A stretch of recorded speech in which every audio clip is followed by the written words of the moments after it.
നമ്മളിപ്പോൾ Kerala film policy conclave 2025 അതിൻ്റെ ഉദ്ഘാടന വേളയിൽ നിൽക്കുകയാണ്. അപ്പോൾ ഇനി നമുക്ക് 9 സെഷൻസാണ് നമ്മുടെ സിനിമാ നയരൂപീകരണ ഈ ഒരു കോൺക്ലേവിൽ നമ്മൾ സംഘടിപ്പിച്ചിരിക്കുന്നത്.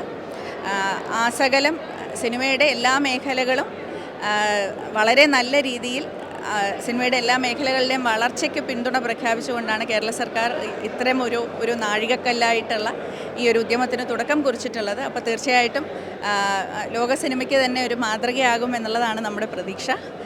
ഇതിൻ്റെ ആപ്തവാക്യത്തിൽ നമ്മൾ പറയുന്ന പോലെ തന്നെ നല്ല സിനിമ നല്ല നാളെ എന്ന് പറയുന്നത് പോലെ തന്നെ മലയാളികൾക്ക് എല്ലാവർക്കും സിനിമ എന്ന് പറയുന്നത് ഒരു വികാരമാണ്. നമ്മുടെ മലയാള സിനിമ ഇഷ്ടപ്പെടാത്ത മലയാളികളായിട്ട് ആരും ഉണ്ടാവില്ല എന്നാണ് എനിക്ക് തോന്നുന്നത്. അപ്പോൾ അത്രയധികം ജനകീയമായിട്ടുള്ള ഈ ഒരു കലാരൂപത്തിന് എങ്ങനെയാണ് നമ്മൾ സുരക്ഷിതമായും അതേസമയം സ്വതന്ത്രമായിട്ടുമുള്ള തൊഴിലിടങ്ങൾ സൃഷ്ടിക്കുക എന്നുള്ളത് മുതൽ സിനിമ ആസ്വാദകരിലേക്ക് എങ്ങനെയാണ് സിനിമ ഏറ്റവും കാര്യക്ഷമമായ രീതിയിൽ എത്തിക്കുക എന്നുള്ളത് വരെയുള്ള പല കാര്യങ്ങൾ നമ്മളിവിടെ ചർച്ച ചെയ്യുന്നുണ്ട്. അപ്പോൾ ആദ്യത്തെ സെഷൻ ലിംഗഭേദമന്യേ എങ്ങനെയാണ് സ്ത്രീകൾക്കും മറ്റുള്ളവർക്കും ഒക്കെ നമുക്ക് സിനിമയെ സുരക്ഷിതമായിട്ടുള്ള ഇടങ്ങളാക്കി മാറ്റാൻ സാധിക്കുക എന്നുള്ളതാണ് നമ്മുടെ ആദ്യത്തെ ഒരു സെഷൻ.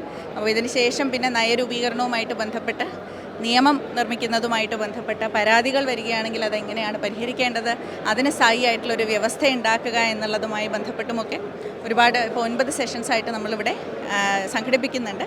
അപ്പോൾ നിങ്ങൾക്ക് കാണാവുന്ന പോലെ എല്ലാ മേഖലകളിൽ നിന്നുമുള്ള പല ദേശങ്ങളിൽ നിന്നുമുള്ള വ്യക്തികൾ ഇവിടെ എത്തിയിട്ടുണ്ട്. വളരെയധികം അനുഭവ സമ്പത്തുള്ള അവരുടെ ശബ്ദം നമ്മൾ കേൾക്കാൻ തയ്യാറായിട്ട് നിൽക്കുകയാണ്, ഇത്രയും അനുഭവ സമ്പത്തുള്ള വ്യക്തികളുടെയൊക്കെ. അപ്പോൾ അവരുടെ എല്ലാവരുടെയും ഇൻപുട്സ് എടുത്തതിന് ശേഷം നമ്മൾ സമഗ്രമായിട്ടുള്ള ഒരു സിനിമാ നയരൂപീകരണം സമയബന്ധിതമായിട്ട് തന്നെ സാംസ്കാരിക വകുപ്പ് സൃഷ്ടിക്കുന്നതായിരിക്കും.